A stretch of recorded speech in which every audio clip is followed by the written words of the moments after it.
ಸಿಂಹರಾಶಿ, ಧೈರ್ಯದಿಂದ ಮುನ್ನುಗ್ಗಿದರೆ ನಿಮ್ಮ ಕೆಲಸದಲ್ಲಿ ಯಶಸ್ಸಿದೆ. ಹಾಗಾಗಿ ಯಾವುದೇ ಕೆಲಸಕ್ಕೆ ನೀವು ಮುಂದಾಗಬೇಕಾದರೂ ಕೂಡ ಧೈರ್ಯ ಬಹಳ ಮುಖ್ಯ. ಧೈರ್ಯಂ ಸರ್ವತ್ರ ಸಾಧನಂ ಅಂದರೆ ಧೈರ್ಯವಾಗಿ ಮುನ್ನುಗ್ಗಿದರೆ ಯಾವ ಕೆಲಸವನ್ನು ಬೇಕಾದರೂ ಸಾಧಿಸಿ ಬರಬಹುದು ಅನ್ನುವಂತಹ ಮಾತು. ಸಾಲದ ವಿಚಾರದಿಂದ ದೂರ ಇರಬೇಕು. ಸಾಲ ಮಾಡೋದು, ಬೇರೆಯವರಿಗೆ ಸಾಲ ಕೊಡಿಸೋದು ಅಥವಾ ಬೇರೆಯವರಿಗೆ ಸಾಲವನ್ನು ತೆಗೆದುಕೊಳ್ಳುವಾಗ ನೀವು ಸಾಕ್ಷಿಯಾಗೋದು, ಇದು ಯಾವುದೂ ಕೂಡ ಬೇಡವೇ ಬೇಡ. ಆ ವ್ಯವಹಾರಕ್ಕೆ ನೀವು ಹೋದ್ರಿ ಚೆನ್ನಾಗಿ ಕೈ ಸುಟ್ಟುಕೊಳ್ಬೇಕಾಗತ್ತೆ. ಸ್ನೇಹಿತರ ಜೊತೆಯಲ್ಲಿ ಜಗಳ ಮಾಡಿಕೊಳ್ಬೇಡಿ. ಯಾವುದೋ ಸ್ನೇಹಿತರಿಗೆ ನನ್ನ ಕೈಲಾಗಿದ್ದೇನೋ ಸಹಾಯ ಮಾಡಿಬಿಡ್ತೀನಿ ಅಂತ ಹೇಳಿ ಯಾವುದೋ ಖುಷಿಯಲ್ಲಿ ಮಾತನ್ನು ಕೊಟ್ಟಿರ್ತೀರಿ, ಇಲ್ಲ ಮಾತಿನ ಭರದಲ್ಲಿ ಹೇಳಿಬಿಟ್ಟಿರ್ತೀರಿ. ಆದರೆ ಅದನ್ನು ನಡೆಸುವಂತಹ ಯೋಗ್ಯತೆ, ಸಾಮರ್ಥ್ಯ ಅಥವಾ ಅದಕ್ಕೆ ಬೇಕಾದಂತಹ ವ್ಯವಸ್ಥೆ, ಅನುಕೂಲ, ಅವಕಾಶಗಳು ನನ್ನ ಹತ್ರ ಇದೆಯಾ, ನಾನು ಆ ಕೆಲಸಕ್ಕೆ ಯೋಗ್ಯನಾ, ಇದೆಲ್ಲವನ್ನು ಗಮನಿಸಬೇಕು. ಇದರಲ್ಲಿ ನಿಮಗೆ ಯಾವುದರಲ್ಲಿ ಸಮಾಧಾನ ಇದೆ ಅದು ಮಾತ್ರ ನಿಮಗೆ ಅನುಕೂಲವನ್ನು ಮಾಡಿಕೊಡುತ್ತೆ. ಅಸಮಾಧಾನ ಇರತಕ್ಕಂತಹ ಕೆಲಸವನ್ನು ಮಾಡಿ ಸಿಗಹಾಕ್ಕೊಳ್ತಕ್ಕಂಥದ್ದು ಖಂಡಿತ ಬೇಡ ಅಂತ ಅರ್ಥ. ವಾಹನದಿಂದಲೂ ಕೂಡ ತೊಂದರೆಯ ಸೂಚನೆ ಇದೆ, ಎಚ್ಚರಿಕೆ ಇರಲಿ. ಅಣ್ಣ ತಮ್ಮಂದಿರ ಸಹಕಾರದಿಂದ ಶುಭ ಇದೆ. ಸಹೋದರ ವರ್ಗ ನಿಮಗೆ ಪರಿಪೂರ್ಣವಾಗಿ ಸಹಾಯ ಮಾಡ್ತಾರೆ. ನಿಮಗೇನಾದರೂ ಸಮಸ್ಯೆ ಇದೆ, ತೊಂದರೆ ಇದೆ ಅಂತಂದರೆ ಅಣ್ಣ ತಮ್ಮ ಅಕ್ಕ ತಂಗಿಯರು ನಿಮಗೆ ಬೆಂಬಲವಾಗಿ ನಿಲ್ತಾರೆ ಅನ್ನುವಂಥದ್ದು ಬಹಳ ಸಂತೋಷದ ಸಂಗತಿ. ದುರ್ಗಾ ಕವಚ ಅಂತ ಇದೆ, ಆ ದೇವಿ ಪರವಾದಂತಹ ಸ್ತೋತ್ರಗಳು, ಅದನ್ನು ಪಠನೆ ಮಾಡಿ ಇಲ್ಲ ಶ್ರವಣ ಮಾಡಿ ಶುಭವಾಗಿ. ಕನ್ಯಾ ರಾಶಿ, ಸರ್ಕಾರದಿಂದ ಆಗಬೇಕಾದಂತಹ ಕೆಲಸಗಳ ಸ್ಥಗಿತವಾಗ್ಬೋದು. ಇದರಲ್ಲಿ ಅಚ್ಚರಿಯೇನಿಲ್ಲ. ಆದರೆ ನಿಮಗೆ ಹೀಗಾಯ್ತಲ್ಲ, ಇವತ್ತೇ ಹೀಗಾಯ್ತಲ್ಲ ಅಂತಕ್ಕಂಥದ್ದು ಗ್ರಹಗತಿಯ ಪ್ರಭಾವ. ಉನ್ನತ ವ್ಯಾಸಂಗವನ್ನು ಮಾಡಬೇಕು ಅನ್ನುವಂಥವ್ರಿಗೆ ಲಾಭ ಇದೆ. ನಾನು ಹೈಯರ್ ಸ್ಟಡೀಸ್ ಮಾಡಬೇಕು, ವಿದೇಶಕ್ಕೆ ಹೋಗಿ ಓದಬೇಕು, ಇವೆಲ್ಲ ಆಸೆ ಆಕಾಂಕ್ಷೆಗಳನ್ನು ಇಟ್ಕೊಂಡಿರ್ತಕ್ಕಂತಹ ವಿದ್ಯಾರ್ಥಿಗಳಿಗೆ ಖಂಡಿತ ನಿಮ್ಮ ಆಸೆ ಈಡೇರ್ತಕ್ಕಂತಹ ಕೆಲವು ಸೂಚನೆಗಳು ಬರುತ್ತೆ. ಅದನ್ನು ಅನುಸರಿಸಿ ಉತ್ತಮರ ಸಂಪರ್ಕವನ್ನು ಪಡೆದು ಅವರ ಮಾರ್ಗದರ್ಶನದ ಮೇಲೆ ಮುಂದುವರೆದ್ರೆ ಮುಂದಿನ ದಿನಮಾನದಲ್ಲಿ ನಿಮಗೆ ಅದು ಲಾಭವನ್ನು ತಂದುಕೊಡುತ್ತೆ ಅಂತ ಅರ್ಥ. ನಿಮ್ಮ ಕೆಲಸದ ಬಗ್ಗೆ ಸರಿಯಾಗಿ ಯೋಚನೆಯನ್ನು ಮಾಡಿ ಸರಿಯಾದಂತಹ ಪ್ಲಾನನ್ನು ಹಾಕ್ಕೊಂಡು ಆ ಕೆಲಸವನ್ನು ಮುಂದುವರಿಸಿ. ಇಲ್ಲ ಅಂತಂದರೆ ಯೋಚನೆ ಇಲ್ಲದೆ ಇರತಕ್ಕಂತಹದ್ದು, ಯೋಜನೆ ಇಲ್ಲದೆ ಇರತಕ್ಕಂತಹ ಕೆಲಸಗಳು ಅಡ್ಡದಾರಿಯನ್ನು ಹಿಡಿಯುತ್ತೆ. ಅದರಿಂದ ತೊಂದರೆಯಾಗುತ್ತೆ. ಕೆಲಸ ಎಷ್ಟು ದಿನವಾದರೂ ಕೂಡ ಮುಗಿಯೋದೇ ಇಲ್ಲ. ಇದರಿಂದ ನಷ್ಟವೂ ಕೂಡ ನಿಮಗೆ ಎನ್ನುವಂಥದ್ದು. ಹಣ ಆಸ್ತಿ ಯಾವುದೂ ಕೂಡ ನಷ್ಟ ಆಗದೇ ಇರೋ ಹಾಗೆ ಎಚ್ಚರಿಕೆಯನ್ನು ವಹಿಸಬೇಕು. ದುಡ್ಡನ್ನು ಕಳ್ಕೊಳ್ಬೋದು, ಆಸ್ತಿಯನ್ನು ಕಳ್ಕೊಳ್ಬೋದು, ದ್ರವ್ಯಗಳು ಹೋಗ್ಬೋದು, ಚಿನ್ನಾಭರಣಗಳು ಹೋಗ್ಬೋದು, ಇದು ಯಾವುದೂ ಹೋಗ್ಬೋದು.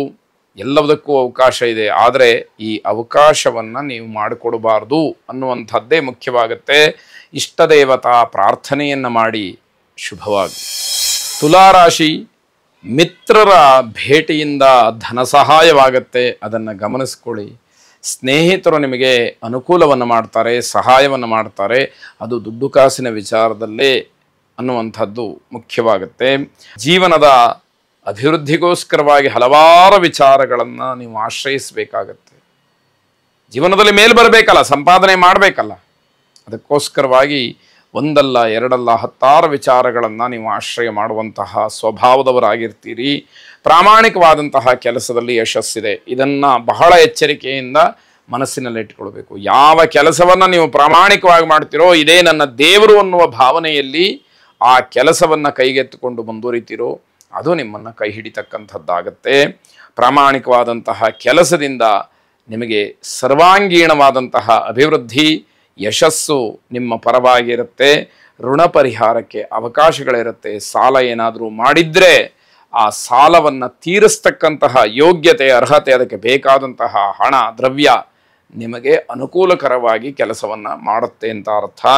ಸಾಲದಿಂದ ಆದಷ್ಟು ದೂರ ಇದ್ದರೆ ಬಹಳ ಕ್ಷೇಮ.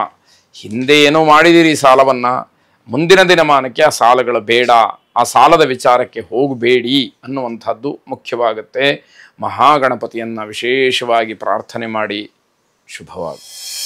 ವೃಶ್ಚಿಕ ರಾಶಿ, ಮಾತೆಯರು ವಾಹನ ಚಾಲನೆಯನ್ನು ಮಾಡುವಾಗ ಬಹಳ ಎಚ್ಚರಿಕೆಯನ್ನು ವಹಿಸಬೇಕು. ವಾಹನ ಅಪಘಾತವಾಗುತ್ತೆ, ವಾಹನದಿಂದ ತೊಂದರೆ ಇದೆ, ವಾಹನ ದುರಸ್ತಿಗೆ ಬರುತ್ತೆ, ವಾಹನದಿಂದಲೇ ಖರ್ಚು, ಇವೆಲ್ಲ ಸೂಚ್ಯವಾಗಿ ಕಾಣ್ತಾ ಇದೆ. ಆದರೆ ಅದನ್ನು ಗಮನದಲ್ಲಿಟ್ಟುಕೊಳ್ಳದಲ್ಲೇ ನಾವು ಯಥೇಚ್ಛವಾಗಿ ಸ್ವತಂತ್ರವಾಗಿ ನಾವು ವ್ಯವಹರಿಸ್ತೀವಿ ಅಂತಾದರೆ ಆಗುವಂತಹ ತೊಂದರೆಯನ್ನೂ ನೀವೇ ಅನುಭವಿಸಬೇಕಾಗತ್ತೆ.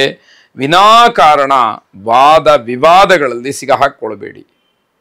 ಏನೂ ಕಾರಣ ಇರಲ್ಲ, ಯಾವುದೋ ವಿಷಯವನ್ನು ತಗೊಂಡು ಸುಮ್ಮನೆ ವಾದ ಮಾಡ್ತೀರಿ, ಕೂಗಾಡ್ತೀರಿ, ಜಗಳ ಮಾಡ್ತೀರಿ. ಇದು ಬೇಕಾಗಿರುವಂತಹ ವಿಷಯ ಅಲ್ಲ. ನಿಮಗದರಿಂದ ಯಾವ ಪ್ರಯೋಜನವೂ ಇಲ್ಲ. ಹಾಗಾಗಿ ಅದನ್ನು ಗಮನಿಸ್ಕೊಳ್ಳಿ.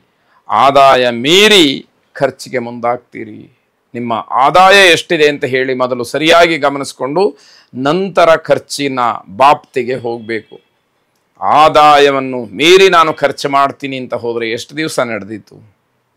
ಅದು ಕಂಟಕಪ್ರಾಯವಾಗತ್ತೆ. ಮಕ್ಕಳು ಆಟ ಆಡುವಾಗ ತುಂಬ ಜಾಗ್ರತೆಯನ್ನು ವಹಿಸಿ ಆಟ ಆಡುವಂತಹ ಸಂದರ್ಭದಲ್ಲಿ ಏನು ಬೇಕಾದರೂ ಕೂಡ ತೊಂದರೆಗಳು ಆಗುವ ಸಾಧ್ಯತೆ ಇದೆ. ಮನೋರೋಗಕ್ಕೆ ಮದ್ದಿರುವುದಿಲ್ಲ, ಅದನ್ನು ನೀವೇ ಸರಿಪಡಿಸ್ಕೊಳ್ಬೇಕು. ಮಾನಸಿಕವಾಗಿ ಇರತಕ್ಕಂತಹ ದೌರ್ಬಲ್ಯವನ್ನು ದೂರ ಮಾಡಿ ಅದರಿಂದ ಹೊರಬರಬೇಕೇ ಹೊರತು ಅದೇ ಚಿಂತೆಯಲ್ಲಿ ಮುಳುಗಿದ್ರೆ ಅದಕ್ಕೆ ಯಾವ ಔಷಧಿಯೂ ಇಲ್ಲ. ಹಾಗೇ ನೆರಳಿ ಕೊನೆಯ ಹಂತವನ್ನು ತಲುಪಬೇಕಾದಂಥದ್ದಾಗತ್ತೆ. ಕುಲದೇವರಿಗೆ, ಮನೆಯ ದೇವರಿಗೆ ತುಪ್ಪದ ದೀಪವನ್ನು ಹಚ್ಚಿ ಸ್ವಲ್ಪ ವಿಶೇಷವಾಗಿ ಪ್ರಾರ್ಥನೆಯನ್ನು ಮಾಡಿ ಇರತಕ್ಕಂತಹ ಆಪತ್ತುಗಳು, ಅಡ್ಡಿ ಆತಂಕಗಳು ದೂರವಾಗಲಿ, ಅನುಗ್ರಹವಾಗಲಿ ಅಂತ ದೇವರಲ್ಲಿ ಬೇಡ್ಕೊಳ್ಳಿ. ಶುಭವಾಗಿ.